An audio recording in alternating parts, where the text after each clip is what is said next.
Assalamualaikum warahmatullahi wabarakatuh.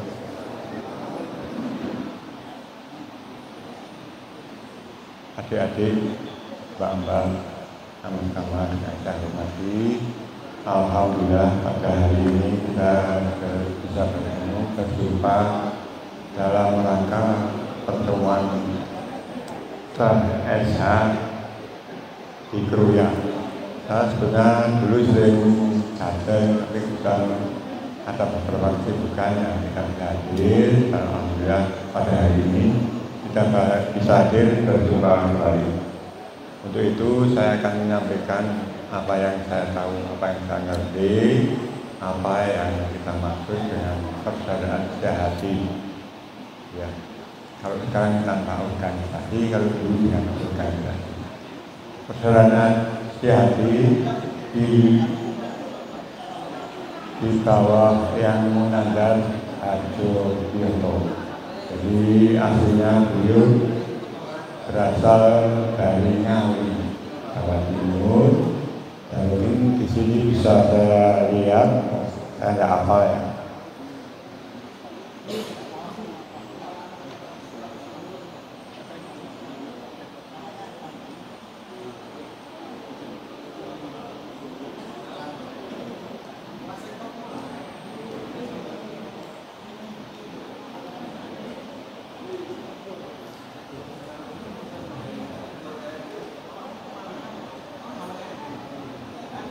Beliau lahir tahun 1890, tanggalnya 7 Januari.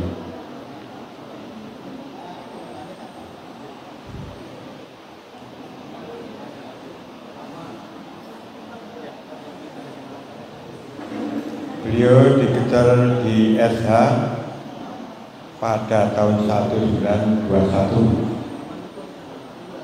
Ditunjuk sebagai Ketua SHO di Semarang tahun 1932. 1935 nonaktif di SHO karena merawat ibunya yang sudah tua di Ngawi. 1948 aktif di KNI Pusat dan PPKI, lalu bergabung di BKR sebagai Komandan Cipakutai. 1948 di Solo sebagai anggota pendiri IPSI. Gereja dan dikirim di Madura untuk serah terima dengan Belanda. Berdinas di Surabaya pada jabatan tenaga kerja hingga pensiun. 1972 kembali ke 13 di Jogja, menetapkan SH tanpa organisasi. Jadi saat itu namanya Persaudaraan Sehati tanpa organisasi yang dirintis oleh Mbah Munandar Harjo Bioto.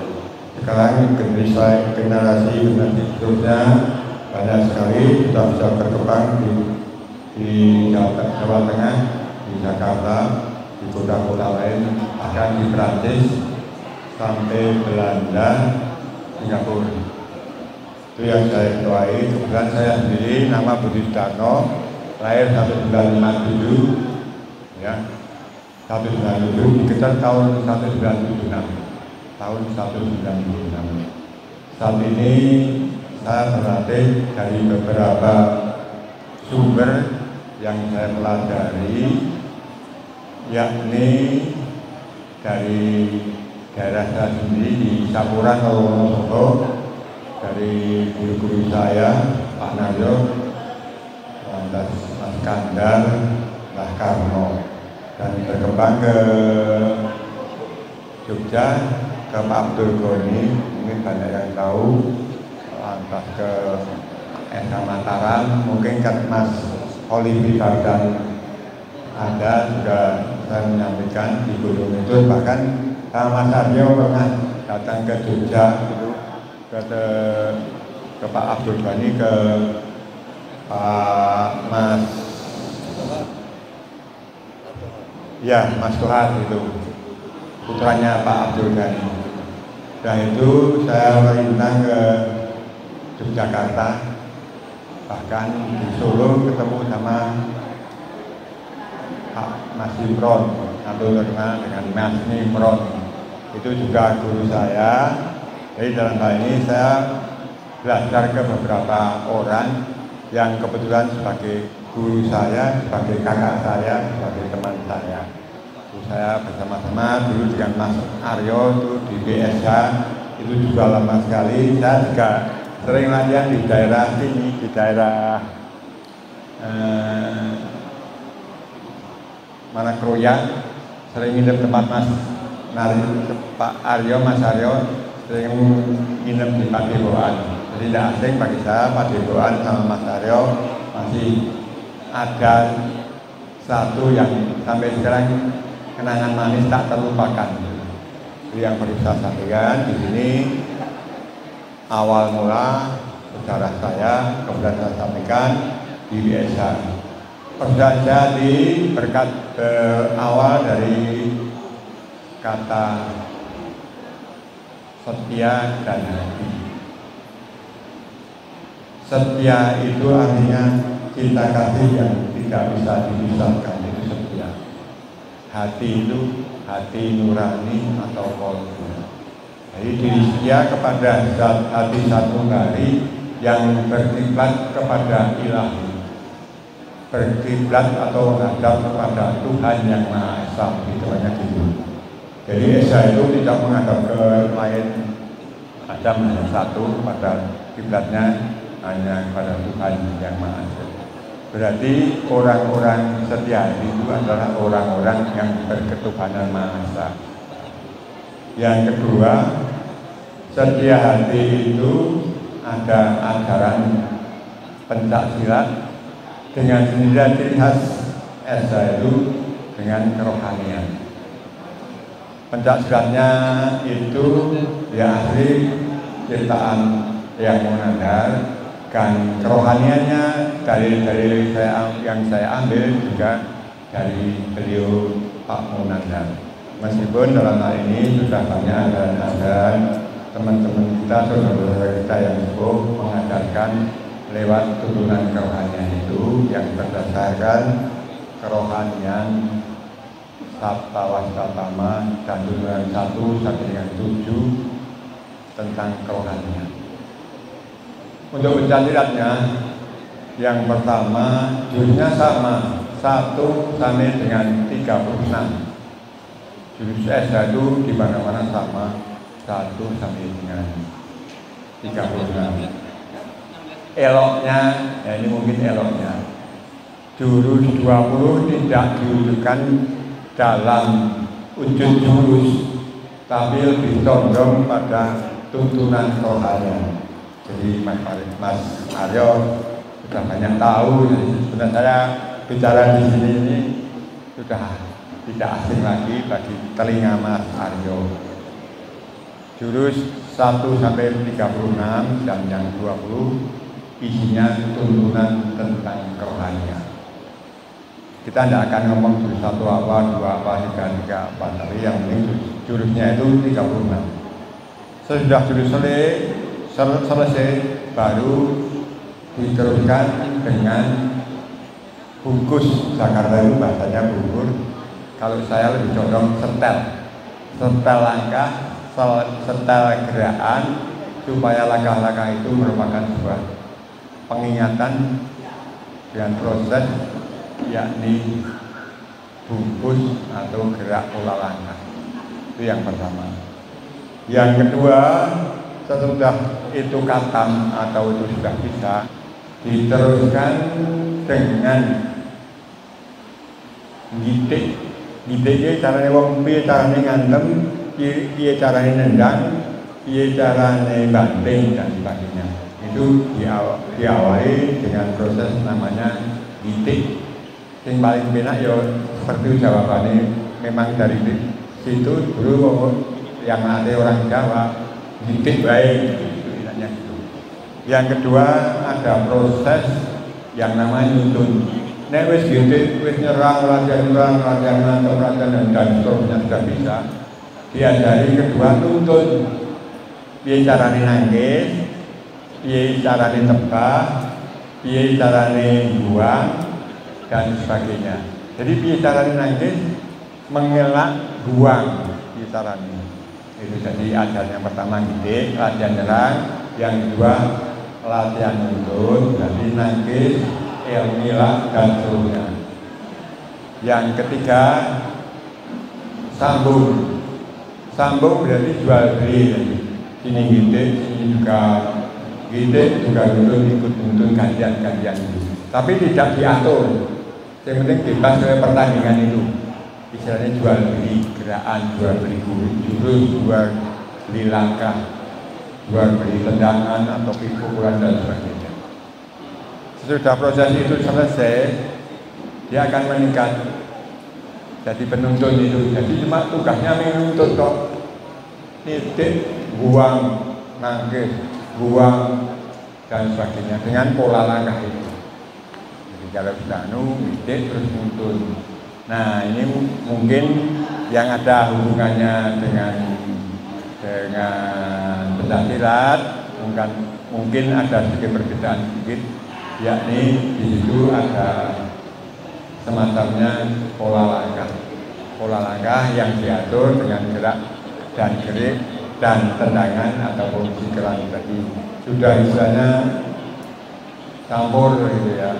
Yaitu dengan latihan pola nafas atau pernapasan sebelumnya yang diatur juga dengan latihan tata nafas. Di situ dilatih dengan nama, kalau Mas Arya itu tahu persis, yakni robah salah, ya robah kedet kaset.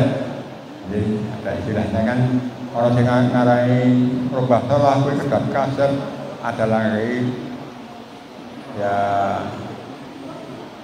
toto titik tatas itu ada yang itu hanya sebuah nama saja seperti itu dalam bentuk pencat silatnya seperti itu. Cuma saya tidak bisa memberi contoh karena kebetulan ya tempatnya tidak memungkinkan, tapi itu juga kemungkinan sama seperti esa lainnya sama. Cuma cara mengaturnya yang berbeda, dan jenisnya sama, sambung sama dan sebagainya sama seperti esa lainnya. Nah, juga di sini diberi tuntunan kerohanian, namanya saja tuntunan kerohanian. Kerohanian itu mengandung mana?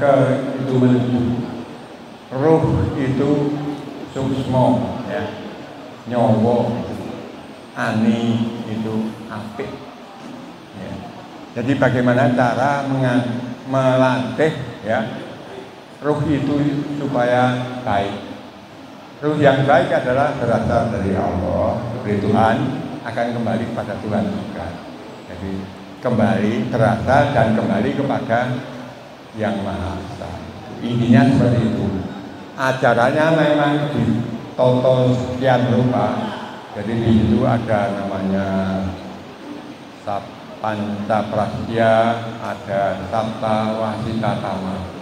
Di ajaran-ajaran itu akan tertulis, akan ada ajaran yang intinya adalah tentang kerohanian. Salah satunya adalah Sabta Wasita Tama dan Pancaprasya. Panca itu artinya 5. Yang satu adalah sungguh-sungguh dan dengan keikhlasan hati saya akan taat dan patuh pada ajaran sejati, yakni Pancaprasya yang pertama.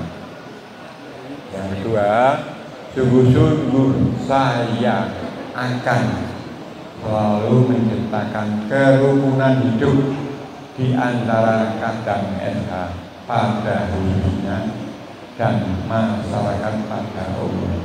Yang pertama, kita harus disiplin pada organisasi. Apapun namanya itu organisasi, harus kita patuhi, kita taati.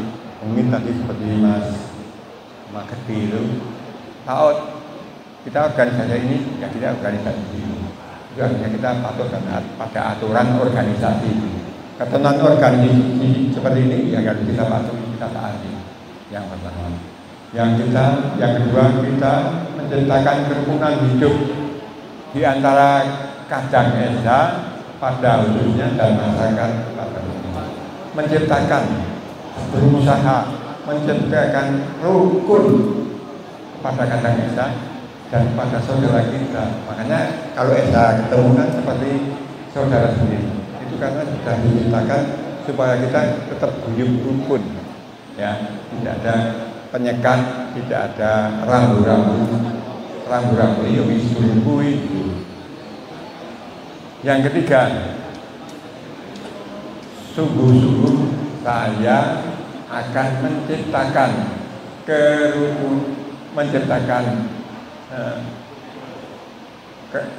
sungguh-sungguh saya akan menciptakan, saya agak lupa mungkin ya.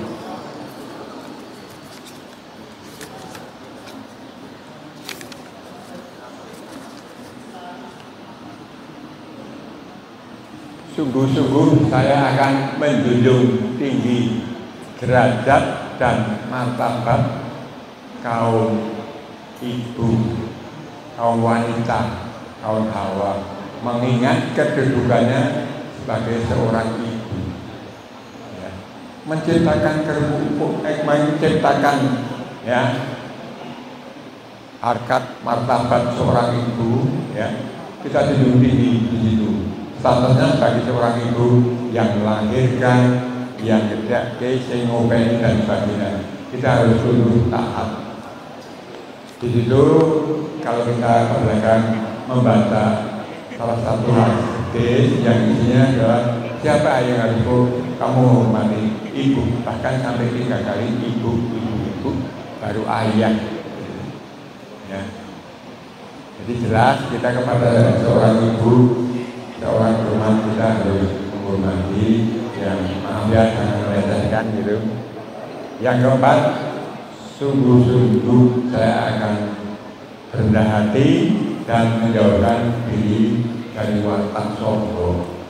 Jadi orang Esa, mungkin orang PRSA sama orang Esa terlatih juga sama. Menjauhkan diri dari watak sombong itu adalah yang wajar, orang penuh umum katakanlah, ya. Yang kelima, sungguh-sungguh saya akan mengajarkan tentang setia hati hanya kepada kadang sehati saja. Nah ini peraturan intern SH. Mungkin di SH lain sama, terlatih juga sama. Ya, kita akan mengajarkan kepada orang yang sudah diketat saja, sama enggak? Sama saya kira gitu. Jadi ini orang melu latihan ditunda dulu, makanya diwadahi pemula dulu, kalau nanti dari dulu baru nanti kalau sudah dewasa diangkat jadi kandang atau anggota dengan angkat sumpah itu. Jadi begitu. Saya pernah jadi begitu SH, ya PRSA. Saya dulu juga orang PRSA. Tadi dari begitu. Saat itu yang ya kelas 1 dan kelas 2 itu saya pernah itu. Tapi karena satu hal masih belum meninggal dunia, situasi kurang kompak dan sebagainya. Bukan saya berarti keluar, tapi kita tetap masih saudara.